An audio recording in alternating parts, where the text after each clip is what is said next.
മധ്യകേരളത്തിൽ പ്രത്യേകിച്ച് എറണാകുളം ജില്ലയിൽ ഏറ്റവും അനുകൂല സാഹചര്യമുണ്ടായിരുന്നുവെന്നാണ് UDFന്റെ വിലയിരുത്തൽ. ക്രൈസ്തവ വോട്ടുകൾ തിരികെ വന്നുവെന്ന് മാത്രമല്ല, മറ്റ് പരമ്പരാഗത മേഖലകളുടെ പൂർണ്ണ പിന്തുണയും ഇക്കുറി ഉണ്ടായിരുന്നുവെന്ന് UDF കരുതുന്നു. എന്നാൽ സിറ്റിംഗ് സീറ്റുകൾ നിലനിർത്താനാകുമെന്ന് തന്നെയാണ് LDFന്റെ പ്രതീക്ഷ.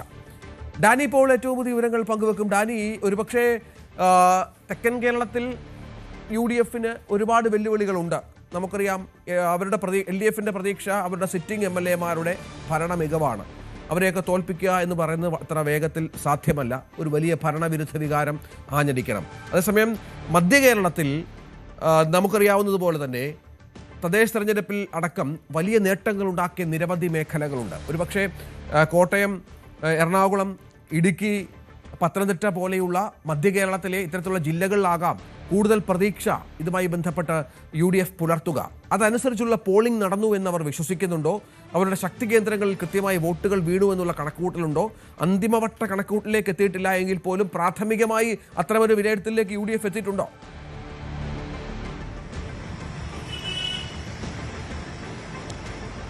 രഞ്ജിത്ത, മധ്യകേരളത്തിലൊരു ശക്തി സ്രോതസ് UDFന്റെ എന്ന് പറയുന്നത് എറണാകുളം ജില്ലയെ ചുറ്റിപ്പറ്റി തന്നെയാണ്. കാരണം എറണാകുളം ജില്ല ഒരു ഏത് കാറ്റിലും UDFനൊപ്പം അങ്ങനെ അങ്ങ് ഉലയാതെ നിൽക്കുന്ന ഒരു സ്ഥലമാണ്.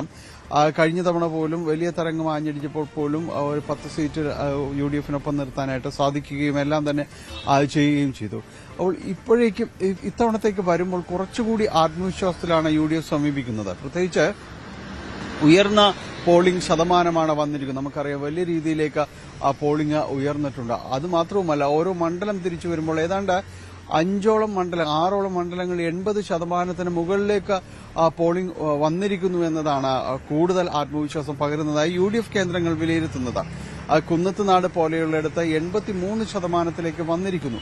അപ്പോൾ ഇത് ഒരു പക്ഷേ ചില കണക്കുകൂട്ടൽ ആരുടെയെങ്കിലും തെറ്റിച്ചേക്കാം. പക്ഷേ UDF പറയുന്നത് ഇത് തങ്ങളുടെ വോട്ട് തന്നെയാണ് എന്ന രീതിയിലുള്ളൊരു വിലയിരുത്തലാണ്. നേരത്തെ സൂചിപ്പിച്ചതുപോലെ തങ്ങളിൽ നിന്ന് പോയ വോട്ടുകൾ, നേരത്തെ കൈവിട്ടു പോയെന്ന് വിലയിരുത്തപ്പെടുന്ന വോട്ടുകളുണ്ട്. ആ വോട്ടുകളടക്കം തിരിച്ചു വന്നിരിക്കുന്നു. അതിന്റെ ഒരു വലിയ ആത്മവിശ്വാസം തങ്ങൾക്കുണ്ട് എന്ന് പറയുന്നു. അതിൽ ഒന്ന് ചൂണ്ടിക്കാണിക്കുന്നത് 2020യുമായി ചേർത്ത് വെച്ചുകൊണ്ടാണ്. 2020 NDAയിലേക്ക് പോകുന്നു. കഴിഞ്ഞ തവണ 2020യുടെ വോട്ടുകൾ UDFന് കാര്യമായ രീതിയിൽ ചിലയിടങ്ങളിലെങ്കിലും ക്ഷതമേൽപ്പിച്ചിരുന്നു.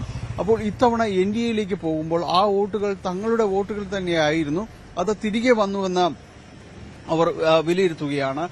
അതോടൊപ്പം തന്നെ കുന്നത്തുനാട്ടിലടക്കം വലിയ രീതിയിലൊരു വിജയം നേടാനായിട്ട് ഉയർന്ന പോളിംഗ് ശതമാനമുള്ളതുകൊണ്ട് തന്നെ വലിയ രീതിയിലുള്ളൊരു വിജയം, തങ്ങളിലേക്ക് വോട്ടുകൾ തിരികെ എത്തിയതാണ് എന്ന് ചൂണ്ടിക്കാണിക്കപ്പെടുകയാണ്. അപ്പോൾ അങ്ങനെ ഒരു ആത്മവിശ്വാസം അവർക്കുണ്ട്. തങ്ങൾക്ക് ഈ 14 സീറ്റുകളിൽ ഏതാണ്ട് മുഴുവനായിട്ട് തന്നെ ഒരു ക്ലീൻ സ്വീപ്പ് എന്ന രീതിയിലേക്കെല്ലാം തന്നെ കാര്യങ്ങൾ മാറുമെന്ന് തന്നെയാണ് അവർ ചൂണ്ടിക്കാണിക്കുന്നത്. വലിയ ആത്മവിശ്വാസമാണ് UDF കേന്ദ്രങ്ങൾ ഇതുമായി ബന്ധപ്പെട്ടുകൊണ്ട് കരുതുന്നത്. എന്നാൽ ഇടതുമുന്നണിയും ഇതേ രീതിയിൽ തന്നെയാണ് ഇതിനോട് പ്രതികരിക്കുന്നത്. കാരണം ഉയർന്ന പോളിംഗ് ശതമാനം തങ്ങൾക്ക് കൂടി അനുകൂലമാകും. മുൻവർഷത്തേക്കാൾ കൂടുതൽ സീറ്റുകൾ തങ്ങൾക്ക് എറണാകുളം ജില്ലയിൽ നിന്ന് നേടാൻ കഴിയുമെന്ന രീതിയിലുള്ള ഒരു വിലയിരുത്തലാണ് അവരുടെ ഭാഗത്തു നിന്നും വരുന്നത്. ആരും വിട്ടുകൊടുക്കാൻ തയ്യാറല്ല.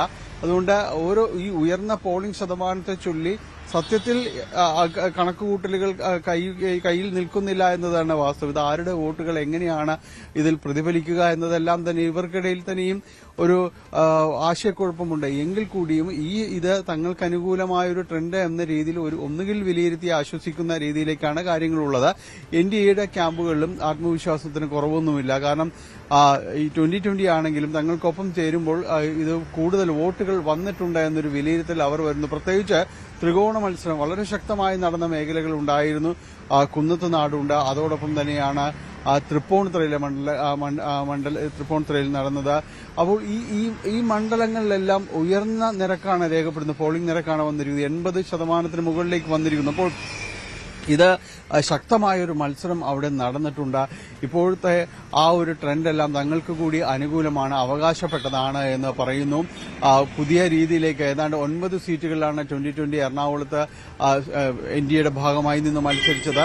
കഴിഞ്ഞ ഒറ്റയ്ക്ക് മത്സരിച്ചത് 8 സീറ്റുകളായിരുന്നു. പലയിടത്തും നല്ല രീതിയിലുള്ളൊരു പ്രകടനം ആ സമയത്ത് കാഴ്ചവെക്കാനായിട്ട് കഴിഞ്ഞിരുന്നു. അന്ന് NDAയുടെ ഭാഗമല്ലായിരുന്നു. അന്ന് NDA നേടിയതിനേക്കാൾ, BJP നേടിയതിനേക്കാൾ കൂടുതൽ വോട്ടുകൾ പ്രത്യേകിച്ച് വൈപ്പിനടക്കമുള്ള മേഖലകളിൽ ഇവർക്ക് കുന്നത്തുനാട് പോലുള്ള 2020 ശക്തി കേന്ദ്രങ്ങളിലെ കൊച്ചി പോലുള്ള ഇവിടങ്ങളിലെല്ലാം തന്നെയും നേടാനായിട്ട് 2020 കഴിഞ്ഞിരുന്നു. അപ്പോൾ ഈ സ്ഥലങ്ങളിലെല്ലാം തന്നെ 80% മുകളിൽ വന്നിട്ടുണ്ട്. വൈപ്പിനാണെങ്കിലും അതോടൊപ്പം തന്നെ കൊച്ചിയിലാണെങ്കിലും എല്ലാം തന്നെ വോട്ടിംഗ് നിരക്ക് ഉയർന്നിട്ടുണ്ട്. അപ്പോൾ ഇത് തങ്ങളുടെ ഒരു ശക്തി പ്രകടനം കൂടിയാണ് എന്ന വിലയിരുത്തൽ 2020 ഉണ്ട്. അതിന്റെ ഗുണഭോക്താക്കൾ NDA ആണെന്നുള്ള ആത്മവിശ്വാസത്തിൽ NDA മുന്നോട്ട് പോകുന്നു. അങ്ങനെ കൂട്ടലും കിഴിക്കലും എല്ലാ ഭാഗത്തു നിന്നുണ്ട്. കൂടുതൽ ഇതിൽ UDF ആത്മവിശ്വാസം പ്രകടിപ്പിക്കുന്നത് ഇത് തങ്ങളുടെ ഒരു ഉറച്ച ജില്ല തന്നെയാണ്. കൂടുതൽ സീറ്റുകൾ തങ്ങൾക്ക് ഇവിടെ നിന്ന് നേടാനായിട്ട് സാധിക്കും. അത് ഭരണത്തിലേക്ക് UDF മുന്നേറുന്നതിന് വലിയ രീതിയിലൊരു ശക്തി പകരാൻ UDFന് ജില്ലയിൽ നിന്ന് സാധിക്കും എന്നൊരു വിലയിരുത്തലാണ് UDF കേന്ദ്രങ്ങൾക്കുള്ളത്. രഞ്ജിത്ത്, തീർച്ചയായും അതാണ് UDFന്റെ എറണാകുളം ജില്ലയിലെ സാഹചര്യം. കൂടുതൽ സീറ്റുകൾ നേടുക എന്നുള്ളത് തന്നെയാണ് ഏറ്റവും പ്രധാനപ്പെട്ട ഒന്നുള്ളത്. ആ ഒരു ആത്മവിശ്വാസമുണ്ട്. കൂടുതൽ വാർത്തകൾക്ക് News 18 Keralam YouTube channel subscribe ചെയ്യുക.